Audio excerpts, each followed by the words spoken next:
Morning welcome to news కేఫర్ నేను Gracie. ముందుగా వివిధ వార్తా పత్రికల్లో వచ్చిన హెడ్లైన్స్ అయితే చూద్దాం. ముందుగా ఈనాడు ఏపీ ఎడిషన్ చూసుకుందాం. యుద్ధ సన్నద్ధత పెంచుదాం, దాడుల్ని ఎదుర్కోవడంపై అన్ని రాష్ట్రాల్లో రేపు మాక్ డ్రిల్. సురక్షితంగా ఉండటంలో ప్రజలకు శిక్షణ ఇవ్వండి, రాష్ట్రాలకు కేంద్ర హోంశాఖ ఆదేశం. పంట నష్టానికి తక్షణమే పెట్టుబడి సాయం నేటి సాయంత్రంలోగా అందించాలి. పిడుగుపాటు మృతుల కుటుంబాలకు ఆర్థిక సాయం. ధాన్యం కొనుగోలు చేయలేదనే మాట రాకూడదు. సజ్జల కుటుంబం కబ్జాలో 63.72 ఎకరాలు, అందులో అటవీ భూమి 52.40 ఎకరాలు. 5 లక్షల కొలువులకు కార్యాచరణ. పట్టభద్రులందరికీ నైపుణ్య పరీక్ష, ఫలితాల ఆధారంగా శిక్షణ. ఇక త్వరలో అంబేద్కర్ ఓవర్సీస్ విద్యానిధి.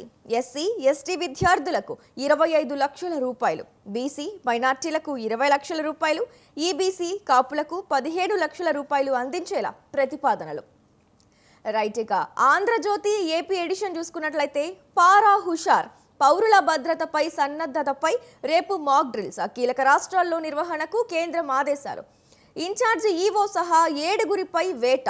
సింహగిరి గోడ దుర్ఘటనలో త్రిసభ్య కమిటీ సిఫార్సులకు ఆమోదం. లిక్కర్లో బాసులు లాక్. సూపర్ బాస్ సెటిల్మెంట్లకు వీరే కేర్ ఆఫ్. ధనుంజయ రెడ్డి, కృష్ణమోహన్ రెడ్డిలదే నాడు రాజ్యం. వీరిద్దరు నోరు విప్పితే తాడేపల్లి కొంప కొల్లేరే. ఆ హక్కు ఏపీ ప్రభుత్వానికి ఉంది, స్వేచ్ఛగా నడుచుకోవచ్చు. లిక్కర్ స్కామ్ కేసులో సుప్రీంకోర్టు స్పష్టీకరణ. గ్రూప్ 1 కేసులో A2 ఆఫీసులో సోదాలు. హైదరాబాద్లో కామ్ సైన్ డైరెక్టర్ మధును విచారించిన పోలీసులు. డిజిటల్ మూల్యాంకనం చేసింది ఈ సంస్థే. కేసులో A2గా చేర్చిన అధికారులు. కీలక పత్రాలు, డాక్యుమెంట్లు స్వాధీనం. హాయ్లాండ్లో మూల్యాంకనంపై ఆరా. రైట్, ఇక నమస్తే తెలంగాణ ఎడిషన్ చూసుకున్నట్లయితే మొత్తం దివాలా తీసినాం, ఎవడు మనల్ని నమ్ముతలేడు, అనా పైసా అప్పు కూడా పుడతలేదు, మనల్ని దొంగల్లా చూస్తున్నారు, ఎవడు అపాయింట్మెంట్ కూడా ఇస్తలేడు. 7న దేశమంతా మాక్ డ్రిల్స్. శత్రు దాడిని ఎదుర్కొనేలా పౌరులకు స్వీయ రక్షణపై శిక్షణ. టర్పాలిన్లు దిక్కులేవు, గన్నీలు గతిలేవు. కొనుగోలు కేంద్రాల్లో సమస్యల తాండవం. వర్షాలతో తడిసిపోతున్న వడ్లు. రైట్, స్వామీజీపైనే అనుమానం. వేద పాఠశాలలో ఏదో జరిగింది, దాన్ని చూసినందుకే ఇంత ఘోరం.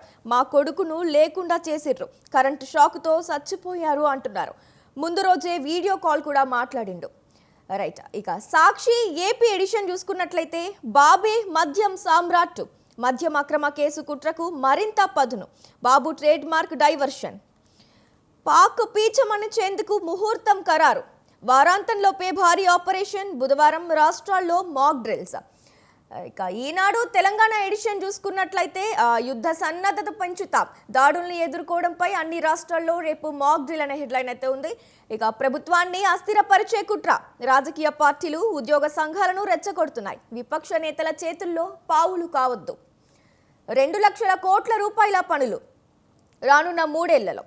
ఇక ప్రతి జిల్లా కేంద్రాన్ని హైదరాబాద్తో అనుసంధానిస్తాం. 10,000 కోట్ల రూపాయలతో విజయవాడకు 6 లేన్ల రహదారి. కేంద్ర మంత్రి నితిన్ గడ్కరీ. 6,000 కోట్ల రూపాయల పనులకు ప్రారంభోత్సవాలు, శంకుస్థాపనలు.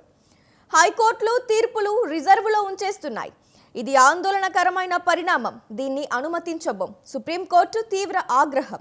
కలకాలం గుర్తుండేలా సంప్రదాయ సంస్కృతుల మేళవింపుతో మిస్ వరల్డ్ పోటీలకు ఏర్పాట్లు. రాష్ట్రంలోని కళలను పరిచయం చేసేలా అధికారుల ప్రణాళిక.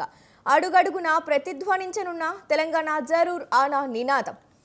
కుటుంబాల్లో ఇసుక తుఫాన్. క్వారీల నుంచి అతివేగంతో రోడ్లపైకి ఇసుక లారీలు. ప్రమాదాలతో పోతున్న ప్రాణాలు. వికలాంగులుగా పలువురు. కుటుంబ పోషణకు బాధితుల అవస్థలు. రైట్, ఇక సాక్షి తెలంగాణ ఎడిషన్ చూసుకున్నట్లయితే ఎవరిపై మీ సమరం? ఉద్యోగాలిచ్చి జీతాలిస్తున్న ప్రజలపై యుద్ధం ప్రకటిస్తారా? ఉద్యోగ సంఘాల నాయకులపై ముఖ్యమంత్రి రేవంత్ రెడ్డి ఆగ్రహం. తనను కోసిన రూపాయి రాదని, ఎక్కడా అప్పు పుట్టడం లేదని స్పష్టీకరణ. బయట ఎవడూ మనల్ని నమ్మడం లేదని, పూర్తిగా దివాలా తీశామని కుండబద్దలు. నన్ను కోసుకుని వండుకుని తింటారా అంటూ తీవ్ర వ్యాఖ్యలు. అప్పుల కుప్ప చేసి ఫామ్ హౌస్లో దుప్పటి కప్పుకుని పడుకున్నాడని కేసీఆర్పై విమర్శలు. ఉద్యోగుల సమ్మె ప్రకటనలపై పోలీస్ అవార్డుల కార్యక్రమంలో విరుచుకుపడ్డ సీఎం. పార్టీల ఉచ్చులో పడొద్దని హితవు. చర్చలకొస్తే లెక్కలు చెప్తానని వెల్లడి. శాంతి భద్రతలు బాగున్నందునే పెట్టుబడులు వస్తున్నాయని పోలీసులకు కితాబు. 10.26 టీఎంసీలు కేటాయించండి. జూలై వరకు నీటి కేటాయింపులపై కృష్ణా బోర్డు త్రిసభ్య కమిటీకి రాష్ట్రం వినతి. ఇప్పటికే ఏపీ కోటాకు మించి జలాలు వాడుకుందని ఫిర్యాదు. అక్కడక్కడ భూ ప్రకంపనలు. ఉమ్మడి కరీంనగర్ జిల్లాలో జనం పరుగులు. భీమారంలో కూలిన ఇంటి పైకప్పు. పులికంటలో భూకంప తీవ్రత 3.8గా రిక్టార్ స్కేల్ పై నమోదు. ఉమ్మడి ఆదిలాబాద్లో పలుచోట్ల, సిద్దిపేట జిల్లా రాజక్కపేట, దుబ్బాకలోను. IT park at the rate of Gopanapalli. HCU భూములపై వివాదం నేపథ్యంలో ప్రత్యామ్నాయం. 439.15 ఎకరాల భూసేకరణకు సన్నాహాలు. కలెక్టర్ ఆదేశాలతో ప్రతిపాదిత సర్వే నెంబర్లు నిషేధిత జాబితాలో. త్వరలో భూసేకరణ notification. Costly contest. Miss world పోటీల లావాదేవీల మొత్తం విలువ 700 కోట్ల రూపాయలు. రైట్, చూసారుగా, ఇవి వివిధ వార్తా పత్రికల్లో ప్రచురితమైన హెడ్లైన్స్ అయితే చూసాం. మరి వీటిపై వివరణ అందించేందుకు, విశ్లేషణ ఇవ్వడానికి మనతో ఉన్నారు విశ్లేషకులు మన్నెం కోటేశ్వరరావు గారు. మరి ఆయనతో మాట్లాడి వివరణ తెలుసుకుందాం. నమస్తే మన్నెం కోటేశ్వరరావు గారు, గుడ్ మార్నింగ్. మన్నెం కోటేశ్వరరావు గారు, టీవీ వాల్యూమ్ కొంచెం మ్యూట్ చేయండి.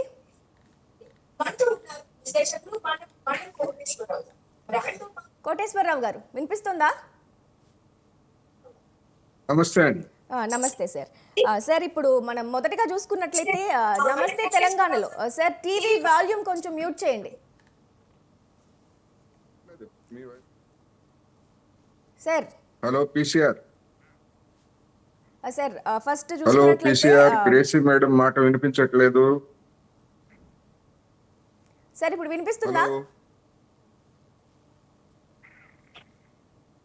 హలో కోటేశ్వరరావు గారు, చెప్పండి. ఇప్పుడు వినిపిస్తాను, చెప్పండి. రైట్. మొదటిగా మనం నమస్తే తెలంగాణలో ప్రచురితమైన అంశం చూద్దాం. మొత్తం దివాలా తీసినామని రేవంత్ రెడ్డి వ్యాఖ్యలు చేయడం అయితే జరిగింది. అంటే రాష్ట్రాన్ని అప్పుల కుప్పగా మార్చేసి కేసీఆర్ దర్జాగా ఫామ్ హౌస్ లో కూర్చున్నాడు. కానీ ఇప్పుడు మీకు నిధులు ఇవ్వడానికి, అంటే ఏదైతే పిఆర్సీ నిధులు ఇవ్వాలి, కరువు భత్యం పెంచాలి అని ప్రభుత్వ ఉద్యోగులు డిమాండ్ చేస్తున్నారు. మరి ఆ డిమాండ్ల నేపథ్యంలో కేసీఆర్ రేవంత్ రెడ్డి అయితే ఈ వ్యాఖ్యలు చేశారు. ఎంతెంత ఖర్చులైన ఈ పథకాలు ఆపేయమంటారా, మీకు జీతాలు పెంచమంటారా అని చేసిన వ్యాఖ్యలను అయితే మనం ఎలా చూడొచ్చు? రేవంత్ రెడ్డి ముఖ్యమంత్రిగా ఆ స్థానంలో ఉండి ఆ విధంగా మాట్లాడటం అనేటువంటిది ఏమాత్రం సమర్థనీయం కాదు అనేది నా అభిప్రాయం. ఉద్యోగులు కానీ లేదా ఇతరులు కానీ వాళ్ళేమి గొంతెమ్మ కోరికలేమి కోరటం లేదు. రాష్ట్ర ఆర్థిక పరిస్థితి గురించి ఎన్నికలకు ముందు ఏం చెప్పారో, ఎన్నికల తర్వాత ఏం చెప్పారో ముఖ్యమంత్రి రేవంత్ రెడ్డి గారు ఆయనకి గుర్తు తెచ్చుకోవాలి. లేదు, ఆయన గజనీగా మారుంటే ఆనాటి వీడియోలు, పత్రికా ప్రకటనలు, లేకపోతే మీడియా వార్తలు ఉన్నాయి, వాటన్నిటినన్నా కనీసం చదువుకోవాలి. అలా కాకుండా ఆయన నిన్న చేసినటువంటి ఉపన్యాసంలోని అంశాలు తీవ్ర అభ్యంతరకరమైనటువంటివి. రెండోది, అది రాబోయేటువంటి రోజుల్లో కాంగ్రెస్ పార్టీకి కానీ లేదా ప్రభుత్వానికి కానీ లేదా వ్యక్తిగతంగా రేవంత్ రెడ్డికి కానీ అది ఉపయోగపడేటువంటి అంశాలు కాదు. అసలు పెళ్ళాం పిల్లలకి, ముసలి తల్లిదండ్రులకి అన్నం పెట్టడం కూడా ప్రజాసేవ అన్నట్టుగా ఉద్యోగులకి 1వ తారీఖు వేతనాలు ఇవ్వడం మేము చేసిన పాపమా లేకపోతే అనేటువంటి ప్రశ్న ఆయన ఏ విధంగా మాట్లాడతారండి? ఉద్యోగులకు కానీ ఎవరికైనా 1వ తారీఖు వేతనాలు ఇవ్వడం అనేటువంటిది చేయించుకున్న పనికి ఏమన్నా ఊరికి ఇస్తున్నారా? ఊరికే ఇవ్వట్లేదు కదా, పని చేయించుకుంటున్నారు, ఇస్తున్నారు. అవి ఇచ్చేదేదో 1వ తారీఖు ఇవ్వాలి, ప్రతి నెల 1వ తారీఖు. అది కూడా పెద్ద గొప్పే, మేము చేసిన గొప్ప అని చెప్పేసి అన్నట్టుగా మాట్లాడటం అనేది నిజంగా హాస్యాస్పదం. ఆ ప్రకటన చేసినప్పటి నుంచి ఉద్యోగుల్లోనూ లేదా ఇతర పౌరుల్లోనూ ఈ విధమైనటువంటి హాస్యాస్పదమైనటువంటి కామెంట్స్ మరి రేవంత్ రెడ్డి గారి మీద వెలువడుతున్నాయి. రెండోది, ఆర్థిక పరిస్థితి గురించి ఇప్పుడు గుండెలు బాదుకుంటే అది నమ్మదగిన మాటేనా? కాదు కదా. మాకు తెలుసు, అప్పులు ఉన్నాయని మాకు తెలుసు, వాటిని ఆదాయాన్ని ఎట్లా పెంచాలో మాకు తెలుసు అని చెప్పేసి కబుర్లు చెప్పినటువంటి వాళ్ళు ఇప్పటికి వచ్చేసరికి నన్ను ఏం చేసినా నేను 1 పైసా కూడా నేను ఇవ్వలేను అని చెప్పేసి మాట్లాడటం అనేది ఏ విధంగా సమర్థనీయం? అందుకని ఈ విధంగా మాట్లాడితే దీనికి మళ్ళా ఇతర పార్టీలు ఏవో రెచ్చగొడుతున్నాయి, ఉద్యోగులను అని చెప్పేసి మళ్ళీ పార్టీల మీద ఆరోపణ. వాళ్ళు ఏదో చెప్తే ఉద్యోగులు ఆందోళనకు దిగుతారనేటువంటిది ఉద్యోగుల మీద ఆరోపణ. ఇదేమి బాధ్యతాయుతమైనటువంటి వ్యాఖ్యలు అనేది ప్రశ్న. 5 డిఏలు ఇవ్వలేదు, అదేవిధంగా పిఆర్సీ గురించి మాట్లాడటం లేదు, అదేవిధంగా ఉద్యోగులకు సంబంధించినటువంటి ఇవ్వాల్సినటువంటి బకాయిల గురించి ఏం మాట్లాడకుండా ఎవరో రెచ్చగొడుతున్నారు, ఎవరో రెచ్చగొడితే మీరు రెచ్చిపోతున్నారు అని ఉద్యోగుల మీద దాడి చేయడం ఏ విధంగానూ సమర్థనీయం కాదు. అది రేవంత్ రెడ్డి సర్కార్ మీదనే ఎదురు తిరుగుతుంది అనేది గమనించాలి. ఈ విధంగా మాట్లాడిన తర్వాత ఇంతకాలం అధికారానికి వచ్చిన తర్వాత ఇంకా కొద్ది నెలల్లో 2వ సంవత్సరం కూడా పూర్తి చేసుకోబోతున్నటువంటి ప్రభుత్వం ఇది. ఇంకా ఎన్ని రోజులు ఈ బీద కబుర్లు లేదా గత ప్రభుత్వం చేసినటువంటి అప్పుల గురించి ఎన్ని రోజులు ఇంకా కాలక్షేపం చేస్తారు అనేటువంటి ప్రశ్న. అందువలన అలాంటి భేషజాలకు లేదా ఆ విధంగా గతంలో ఉద్యోగులతోనూ లేదా ఇతర కష్టజీవులతోనూ తగాదాలు పెట్టుకున్నటువంటి ఏ ప్రభుత్వం కూడా సరిగా వ్యవహరించలేదు. దానికి తగినటువంటి ఫలితం అనుభవించండి. ఇప్పుడు రేవంత్ రెడ్డి గారిని ఒక సూటిగా ఒక ప్రశ్న అడగాలి. ఖజానాలో డబ్బులు లేవు కనుక ఉద్యోగులు అడగకూడదు, నేను ఇచ్చినప్పుడే తీసుకోవాలి, ఇవ్వకపోతే మూసుకోవాలి అన్నట్టుగా మాట్లాడుతున్నారు. అసంఘటిత రంగ కార్మికులు ఉన్నారు, దాదాపు 1.5 మంది దాకా అసంఘటిత రంగ కార్మికులు ఉన్నారు తెలంగాణలో. వాళ్ళకి సంబంధించి రాష్ట్ర ప్రభుత్వం ఒక్క పైసా కూడా బడ్జెట్ లో కేటాయింపులు జరపదు. గడిచినటువంటి 10 సంవత్సరాలుగా కేసీఆర్ ప్రభుత్వము వాళ్ళ వేతనాలను సవరించలేదు, రేవంత్ రెడ్డి సర్కారు వాళ్ళ వేతనాలను సవరించలేదు, కనీస ప్రస్తావన కూడా చేయలేదు. అది చేస్తే రాష్ట్ర ప్రభుత్వ సొమ్మేం పోయింది? పరిశ్రమలు లేదా వాణిజ్య సంస్థలు అటువంటి వాళ్ళు ఆ యజమానుల నుంచి వాళ్ళు ఒక హక్కుగా తీసుకుంటారు అసంఘటిత రంగ కార్మికులు. మరి అదెందుకని చేయవు? దానికి రాష్ట్ర ప్రభుత్వ బడ్జెట్కి ఏమి సంబంధం లేదు కదా. అందుకని అత్యంత బాధ్యతారహితంగా నిన్న రేవంత్ రెడ్డి గారి మాటలు ప్రసంగం సాగింది. ఇది ఏమాత్రం ఉద్యోగుల్ని ఇతర కష్టజీవుల్ని రెచ్చగొట్టేటువంటి వ్యవహారమే తప్ప మరొకటి కాదు. ఆ పేరుతోటి డెఫినెట్ గా వాళ్ళు ఇదే విధమైనటువంటి ప్రభుత్వ వైఖరి కనుక ఇట్లా ఉండేట్లయితే రాబోయేటువంటి రోజుల్లో ఉద్యోగులు కావచ్చు, ఉపాధ్యాయులు కావచ్చు, ఇతర కష్టజీవులు ప్రభుత్వానికి వ్యతిరేకంగా మళ్ళా ఒకసారి ఉద్యమాల బాట పట్టేటువంటి అవకాశం ఉందనేది నేను ఈ సందర్భంగా చెప్పదలుచుకున్నాను. రైట్ కోటేశ్వరరావు గారు. అలాగే చూసుకున్నట్లయితే ఇప్పుడు మనల్ని ఎవ్వరూ నమ్మట్లేదు, అసలు అపాయింట్మెంట్ ఇవ్వట్లేదు, నేను నిధులు తీసుకురావాలంటే కూడా అని రేవంత్ రెడ్డి వ్యాఖ్యానించడం జరిగింది. మరి వాళ్ళు దేనికి ఎంతెంత వెచ్చిచ్చారని చూసుకున్నట్లయితే రాష్ట్రంలో అందాల పోటీల ఏర్పాటు కోసమని 200 కోట్ల రూపాయలు, ఇక హైదరాబాద్లో పైలాండ్లు కట్టడం, మూసీలో బోట్లు నడపడం, ఇట్లాంటి వాటికి 4.52 కోట్ల రూపాయలు. అలాగే 100 కిలోమీటర్ల దూరానికి మంత్రులు గాలి మోటార్లు వేసుకుని ఇట్లా సుడిగాలి పర్యటనలకి 17.22 కోట్ల రూపాయలు అయితే వాళ్ళు వెచ్చించడం, ఖర్చు పెట్టడం జరిగింది. ఇలా ఎన్నో అంశాలు ఉన్నాయి. మరి దీన్ని మనం ఎలా చూడొచ్చు కోటేశ్వరరావు గారు? అందుకనే ఒకవైపు ఉద్యోగులు కష్టజీవుల దగ్గరకు వచ్చేసరికి బేదర్పులు లేదా బెదిరింపులు పాల్పడుతున్నటువంటి పెద్దలు మరి ఇటువంటి విషయాల్లో పొదుపుని ఎందుకు పాటించట్లేదు అనేటువంటి ప్రశ్నకు వాళ్లే సమాధానం చెప్పాలి. లేదా జనం అడుగుతారు, రేపు నిలదీస్తారు, గ్రామాలకు వెళ్ళినా పట్టణాలకు వెళ్ళినా కూడా నిలదీస్తారు. అందుకనే అధికారంలో ఉన్నప్పుడు మాట్లాడేటువంటి మాటలకి, ప్రతిపక్షంలో ఉన్నప్పుడు మాట్లాడే మాటలకి కూడా తేడా ఉంటుంది. ఇప్పుడు మమ్మల్ని నమ్మడం లేదు అని అంటే దాని అర్థం ఏమిటి? మా విశ్వసనీయతను మేము కోల్పోయాము. ఎందుకు కోల్పోయారు? ఎన్నికలకు ముందు మీరు చెప్పినటువంటి మాటలేమిటి, ఇప్పుడు మీరు చెప్తున్నటువంటి మాటలేమిటి? మీరు ఏం చెప్పారు? మొత్తం అంతా కూడా ఆర్థిక వనరులను మేము పెంచేస్తాము, లేదా మాకు తెలుసు, ఇవన్నీ చెప్పారు. ఇప్పుడు ఎవరినైనా అప్పడిగితే మామూలు సాధారణంగా మీరు కానీ నేను కానీ ఇంకోళ్ళు కానీ సామాన్యులు ఎవరినైనా అప్పడిగితే నీకు తీర్చే శక్తి ఉందా అని అడుగుతారు. మరి నాకు తీర్చే శక్తి లేదు, నేను అప్పులు పాలయ్యాను, ఉద్యోగులకు కూడా నేనేమి కనీసం డిఏలు కూడా ఇవ్వలేకపోతున్నానని ఒకవైపు నువ్వు చెప్తూ, రేపు అప్పులు అడిగితే నువ్వు ఏ గ్యారంటీ తోటి నీకు అప్పులు ఇవ్వాలని చెప్పేసి బ్యాంకులు కావచ్చు లేదా ఇతర ఆర్థిక సంస్థలు కావచ్చు ఎవరైనా మొహం చాటేస్తారు. నీవు చేసుకున్న నిర్వాహకం ఇది. అందుకని మనం మాట్లాడేటప్పుడు రాజకీయ నాయకులకి విశ్వసనీయతని ఎవరో కోల్పోక్కర్లా, ఎవరో తీసేయక్కర్లా, స్వయంగా వాళ్ళే విశ్వసనీయతని దెబ్బతీసుకుంటున్నారు. స్వయం కృతాపరాధం అనేది మనం చెప్పుకోవాలి. రైట్ కోటేశ్వరరావు గారు. ఇక మరో అంశం చూసుకున్నట్లయితే ఈనాడు ఏపీ ఎడిషన్లో ప్రచురితమైన యుద్ధ సన్నద్ధత పెంచుతాం అని చెప్పి ఇప్పుడు ప్రస్తుతం అందరూ మాట్లాడుకునే విషయం ఏంటంటే పహల్గామ్ ఉగ్ర దాడి. ఇది ఎంత తీవ్రంగా రోజు రోజుకి ఎంత సెన్సిటివ్ అయిపోతుంది ఈ ఇష్యూ అంటే కేంద్ర ప్రభుత్వం నుంచి కూడా ఎలాంటి చర్యలు తీసుకుంటున్నారు. రాష్ట్రాలకు కేంద్ర హోంశాఖ అయితే మాక్ డ్రిల్ చేస్తాము అని చెప్పి కూడా కోరడం జరిగింది. ప్రధానితో రక్షణ శాఖ కార్యదర్శి భేటీ. ఇక పాక్కు మరో ఆనకట్ట నుంచి నీటిని నిలిపివేయడం అనే అంశం కూడా మనం చూస్తున్నాం. ఆ గగనతలంలో పాక్ విమానాలని ఆపేయడం, ఇలా ఎన్నో చర్యలు అయితే చేపడుతున్నారు మనం రివెంజ్ తీర్చుకునే దిశగా. ఇక అట్లాగే ఈ నెల 7న అంటే రేపు మాక్ డ్రిల్ పౌరుల్ని సమాయత్తం చేయడానికి ఎలా మనం ఎదుర్కోవాలి ఇలాంటి పరిస్థితులు వచ్చినప్పుడు అని చెప్పి ఇలాంటి చర్యలు అయితే తీసుకోవడం జరుగుతోంది కేంద్ర ప్రభుత్వం. మరి దీన్ని మనం ఎలా చూడొచ్చు కోటేశ్వరరావు గారు? పహల్గామ్ ఉగ్రవాద దాడి అనేటువంటిది కేంద్ర ప్రభుత్వ భద్రతా వైఫల్యము అనేటువంటిది రోజు రోజుకి వెల్లడవుతూ ఉంది. జనంలో దాని గురించి మరింతగా చర్చ పెరుగుతూ ఉంది.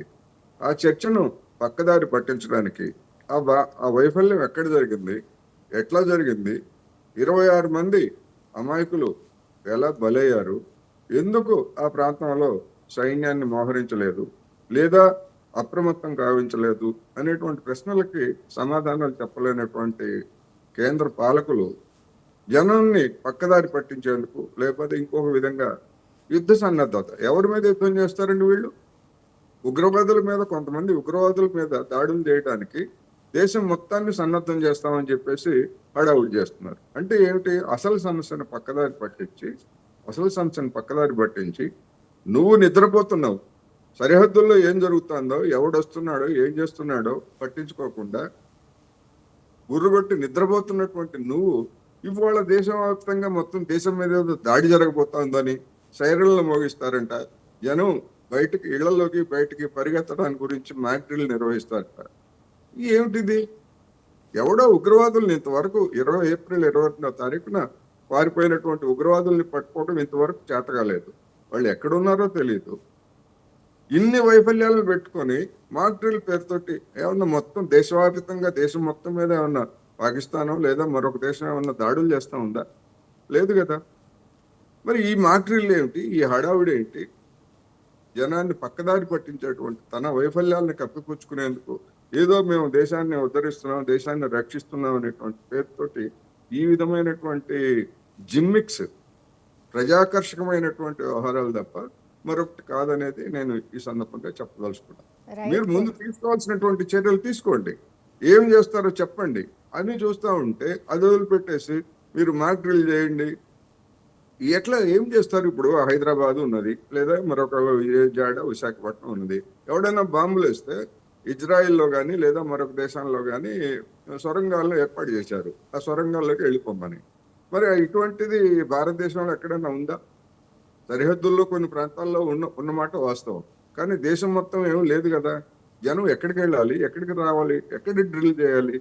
అందుకని ఇది ఒక అర్థం లేని కేవలం జనాన్ని డైవర్షన్ చేయటం, వాళ్ళ యొక్క ఆలోచనల్ని లేదా చర్చని పక్కదారి పట్టించేటువంటి ఒక ఎత్తుగడ తప్ప మరొకటి కాదనేది నా అభిప్రాయం. రైట్ కోటేశ్వరరావు గారు, ఈ పహల్గామ్ ఉగ్ర దాడి అనేది చాలా పెద్ద తప్పిదమే. 26 మంది అమాయకులు ప్రాణాలు కోల్పోయారు, కరెక్టే. ఇప్పుడు మనం యుద్ధం అనివార్యం అనుకుంటున్నామా? ఈ ప్రతీకార చర్యలు ఆల్రెడీ స్టార్ట్ చేసేసింది కేంద్ర ప్రభుత్వం అయితే. అట్లాగే దానికి తగ్గట్లుగానే దాయాది దేశం కూడా సన్నద్ధం చేసుకుంటుంది కదా వాళ్ళ దేశాన్ని కానీ సైనికుల్ని కానీ. అట్లాగే ఇంకో క్షిపణిని కూడా దాయాది దేశం పరిశీలించినట్లు కూడా మనకి తెలుస్తోంది. చైనా కూడా మేము పాకిస్తాన్ పక్షమని ప్రకటించడం కూడా జరిగింది. మనం వాళ్ళకి యుద్ధం అనివార్యమే అంటారా మీరు?